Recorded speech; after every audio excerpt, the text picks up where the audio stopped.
حضرت عبداللہ بن شداد کہتے ہیں کہ میں حضور علیہ الصلوۃ والسلام کے پیچھے نماز میں تھا، سجدہ اتنا طویل ہو گیا کہ ہمیں لگا کہ امر الہی آ گیا ہے، اللہ کا حکم آ گیا ہے، اور حکم الہی کی وجہ سے حضور کا وصال ہو گیا ہے، یا پھر یوں ہوا ہے کہ کوئی وحی کا نزول ہو رہا ہے۔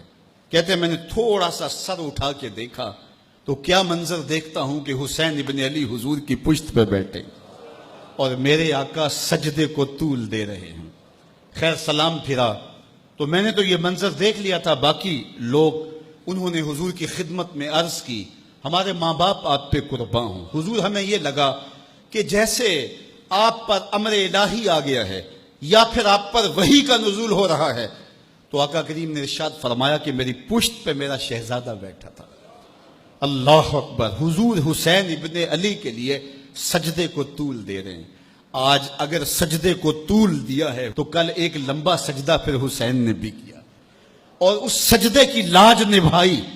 آپ جانتے ہیں جب حضرت امام حسین کا سر انور دست قاتل نے کاٹا تو اس وقت سر کہاں تھا؟ سجدے میں جھکا ہوا تھا۔ اللہ اکبر! سجدے میں سر انور تن نور سے جدا کیا گیا۔ اللہ اکبر!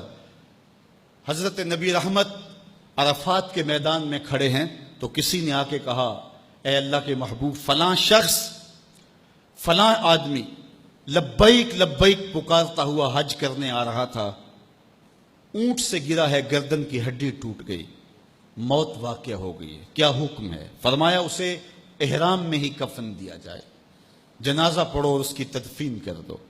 اور پھر ارشاد فرمایا کل قیامت کے دن جب قبر سے اٹھایا جائے گا ملبین، اس کے لبوں پہ لبیک اللہم لبیک کی صدائیں ہوں گی، یہ تلبیہ پڑھتا ہوا اٹھے گا، کیونکہ جس حالت میں موت آتی ہے اسی حالت کے اندر کو اٹھایا جاتا ہے۔ تو یہ حضور کا فرمان سامنے رکھنے کے بعد ذرا میرے جملوں کی طرف غور کیجئے۔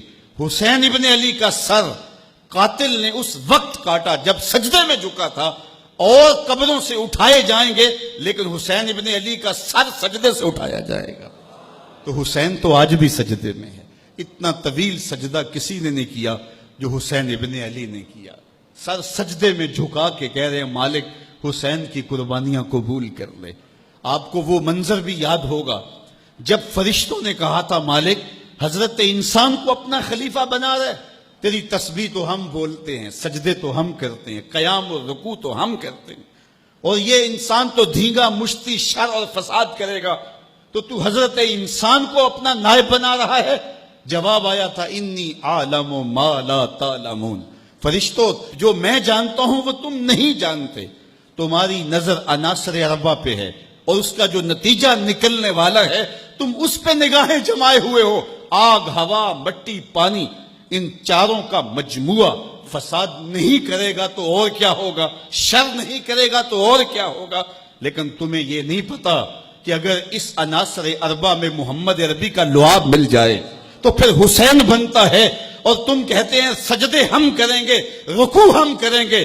کربلا کے دن رب نے فرشتوں سے کہا ہوگا ذرا جھانک کر کے حسین کے سجدے کی باقی ادا کو تو دیکھو، اور لاؤ سارے سجدے اور حسین ابن علی کے سجدے کو دیکھو۔ سرخروئی کی وہ انوکھی اور البیلی داستان رقم کر کے دنیا والوں کو بتایا کہ سجدے کے یہ بھی انداز ہوتے ہیں، سجدے کا یہ بھی رنگ ہوتا ہے۔ اس پیاسے پر علی شیر خدا کو ناز ہے، اس نواسے پر محمد مصطفیٰ کو ناز ہے۔ اوروں نے بھی سجدے کیے پر اس کا عجب انداز ہے، اس نے وہ سجدہ کیا جس پر خدا کو ناز۔